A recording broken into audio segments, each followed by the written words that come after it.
Price தி Lord. கர்த்தர் நல்லவர். Friends எல்லோரும் நல்லா இருக்கீங்களா? லைஃப் எப்படி போயிட்டுருக்கு? காட்ஸ் கிரேஸில் எல்லாருக்கும் நல்லபடியாக போகட்டும். ஆமென். ஓகே, இன்றைக்கி பாட்டு ஸ்டோரி ப்ரேயரில் நம்ம பாடக்கூடிய பாட்டு என்ன அப்படின்னா, மாறிடா இம்மானேசரே, ஆகா மாறாதவர் அன்பென்னாலுமே, கல்வாரி சிலுவை மீதிலே காணுதே இம்மா அன்பிதே, ஆஹா இயேசுவின் மகா அன்பிதே, அதினாலம் அறியலாகுமோ, இதற்கிணை ஏதும் வேறில்லையே, இணை ஏதும் வேறில்லையே, ஆக இயேசுவின் மகா அன்பிலே, அதினாலம் அறியலாகுமோ, இதற்கிணை ஏதும் வேறில்லையே, இணை ஏதும் வேறில்லையே. உள்ளத்தால் அவரை தள்ளினும் தம் உள்ளம் போல நேசித்ததினால்,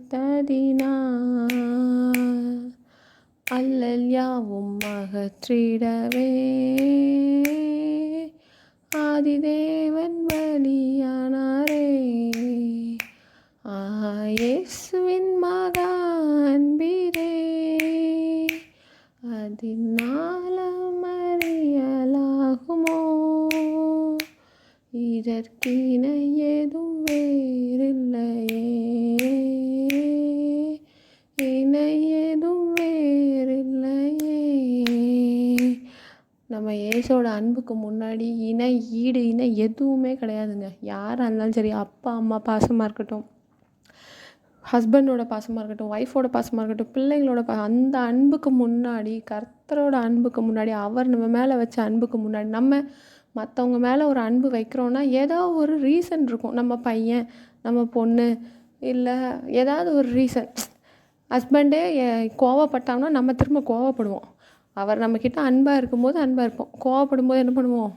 கோவப்பட தான் செய்வோம். நம்மளை ஏதாவது சீண்டும் போது நம்ம ஏதாவது அவங்கள திட்டுறது, சண்டை போடுறது, இந்த மாதிரி அப்பா அம்மாவாக இருந்தாலும் சரி, கூட பிறந்தவங்களாலும் சரி, ஃப்ரெண்ட்ஸாக இருந்தாலும் சரி, நம்ம எப்படி நமக்கு ஆப்போசிட்டில் எப்படி ஆக்ஷன் வருதோ அதுக்கேற்ற மாதிரி நம்ம ரியாக்ட் பண்ணுவோம். அப்படி தானே? ஆனால் கர்த்தர் நீங்கள் எப்படி ஆக்ட் பண்ணாலும் ஒரே ரியாக்ஷன் தான், அன்பு மட்டுமே. Love love love, only love.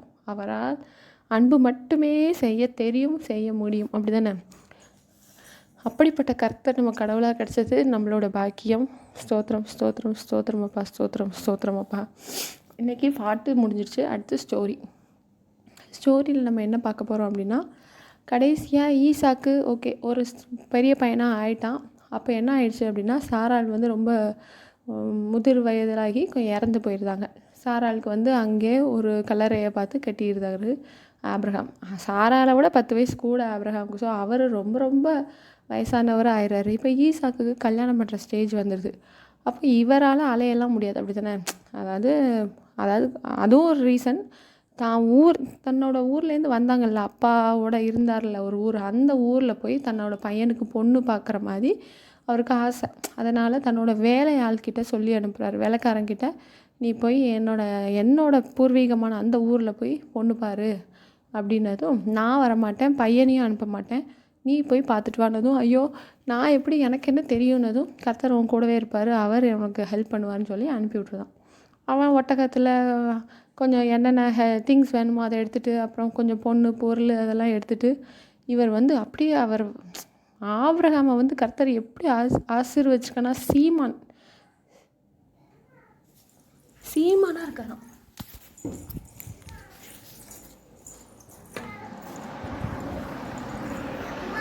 என்னம்மா?